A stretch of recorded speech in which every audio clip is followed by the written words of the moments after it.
Welcome friends, it's Kaylee Bird. Today I'm going to share with you how I package up my art prints in a super cost-effective and eco-friendly way that will actually even save you some money at the post office too. So if you learn a little something, please make sure you hit that thumbs up button, pop the subscribe button, and ding the bell so you're back every single week for all the best fine art tutorials and art biz advice.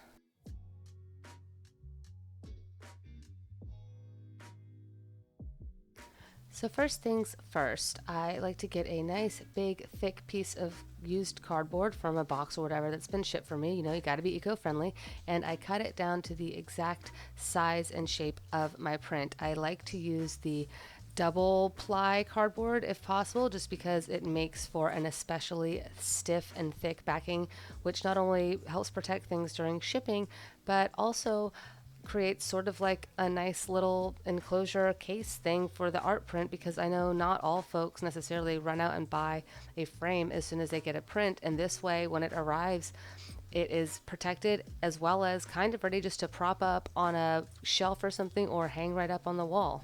I've gotten feedback from doing this method and people really love it.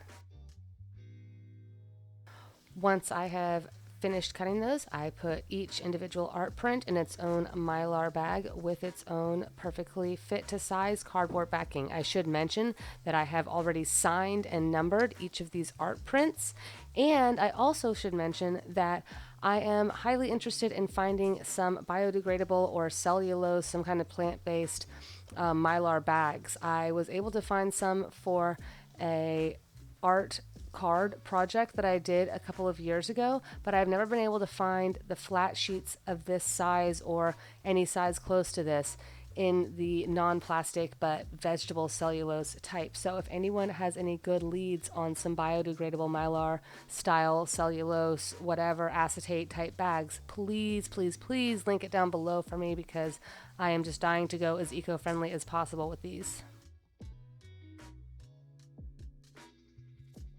So as I'm packaging these, you can probably tell that I'm able to pull the top over to fit the top and bottom sides really well, but there is that extra little bit of 1-inch space of mylar packaging on the side, but it's nothing that some adorable little washi tape can't fix. I used to cut down the side and use clear tape and try to make it as unnoticeable as possible that the bag wasn't an absolute perfect fit, but then I realized, you know what, it's the back and nobody cares, so if I'm going to have to tape it, I may as well use cute tape, and then people will doubly not care. So that's what I did. I saved myself the hassle of trying to cut things down and micromanage it, and just flip it over, use a little washi tape, good to go in the end. And when folks get it and they see this beautiful, nice, shiny, protected print ready to go on their wall, they are just beside themselves. Just goes to show, things do not have to be extra fancy in order for them to be extra wonderful. In fact, here are 2 customer appreciation photos sent to me by clients after setting out this order. I love it so much. Now I'm going to go ahead and get my outer wrapping ready before I finish up all of the note cards and extra goodies and stuff that will go on the inside. So a little while ago, I got my hands on this amazing brown craft paper, and this stuff is thick. This is not just like regular paper, you guys. This is something that you could do like, you know, sketches on, little projects. You could do some light painting. You could use this to cover your tables to protect them while doing art projects, whatever. But this is like a really nice thick roll of craft paper. I will leave a link for you in the description down below if you'd like to pick up a roll from my special link. It helps support my channel at no extra cost, which is such a great big help. Thank you so much. But yeah, this craft paper is amazing to have around your studio. I love it because it's a very eco-friendly way to ship all of your stuff. You're not having to use any plastic except for just the tape, and it's actually, like I said, really thick and durable. So you might think, what, you're just going to wrap your prints in a piece of paper and ship them? But yeah, when the paper is this thick and this strong and it's like doubled or tripled up, it's just as good as one of those cardboard envelopes, for real. Now, before I actually pack things up, I like to write a personalized thank you note on one of my art postcards, because each and every sale really does mean so much to this small business owner, and I love to let my clients know. And folks who take the time to spend their hard-earned dollars with small business owners and artists like me and you are just the cream of the crop. So I like to make the experience as rewarding for them as it is for me. So not only do I include my handwritten card, of course, but I'll usually include another postcard or something they can send, one of my vinyl stickers, maybe one of my business cards, all kinds of little things just to make it just a package full of goodies as soon as they open it.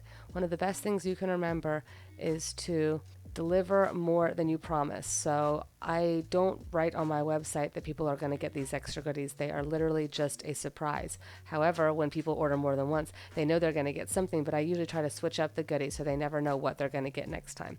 Like I said, this is a very rewarding experience for you, and of course you want that same rewarding experience to be carried onto your client as well. In fact, here are 2 customer appreciation photos sent to me by clients after setting out this order. One of my favorite things ever is to get my logo created in a stamp, because stamps last forever and they can be used on so many different things and they look so cute. Then once I have all the goodies wrapped up in tissue, I just wrap it up in this awesome brown craft paper, kind of like a Christmas present. I just fold it over, and this is the 36-inch wide kind. You can also get it in 48-inch, but I feel like 36 inch is usually good enough for whatever I need it for. And, you know, just kind of make sure it goes over 2 or 3 times, and it is surprisingly thick and durable, like really shockingly so. And so eco-friendly, as I said before. I love it. Plus, it doesn't add a bunch of weight or a bunch of inches when you are trying to ship things, because we all know that can be really surprisingly expensive sometimes. All of today's orders were from this skull trio print set that I did recently, so all of them had 3 prints in each order. However, for other prints, when people have ordered just a single, what I'll do is I will still wrap up each print the same way in the Mylar with a single double thick cardboard backing. However, I might cut a second cardboard backing that I wrap up within the tissue paper, or maybe just outside of the tissue paper, but within the brown paper, just to make it that much stiffer. So I usually won't ship with just 1 piece of cardboard. I usually ship with a minimum of 2, just to make sure that things don't get folded and that edges don't get crammed up, because that's what I find that happens more than anything. It's not that something will get folded, it's that the edges, the corners will cram on something and will get dented, and that is just so frustrating. And something else this paper is so great about is taking stamps. So I usually like to do a nice stamp on the front, right by where I'm going to put the mailing address. Just one more cute way to say thank you, I appreciate you. The way that I package my stickers is pretty similar. So they'll get the stickers they ordered, they'll get some postcards, and they will get, of course, a special sticker you only get with orders, one of my business cards, and I wrap the whole thing in tissue, use a couple of stickers, and again, I want it to make it feel like it is a present that they are unwrapping. In fact, here are yes, 2 customer appreciation photos sent to me by clients after setting out this order. I love it so much. Is that important, and I really do want everyone to understand how much I appreciate them. And of course, any chance I have to use my own little stamps on the inside and outside of the package, I am going to take as well, because I want everything to be super cute and sweet and exciting. My favorite tiny stamp to use is this little owl. It is the pueo, which is the local Hawaiian owl, and I love to just perch them right on the side of the little name and address. So cute! And for stickers, I'm able just to use regular stamps, which I always try to collect some good ones every time I go to the post office. And once I've got my little pile of goodies all neat, tidy, and ready to go, it is time for a trip down to the post office.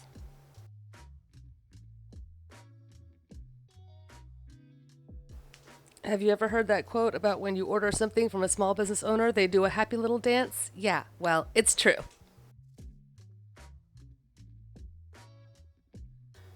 I generally tend to trust just the regular USPS first class mail.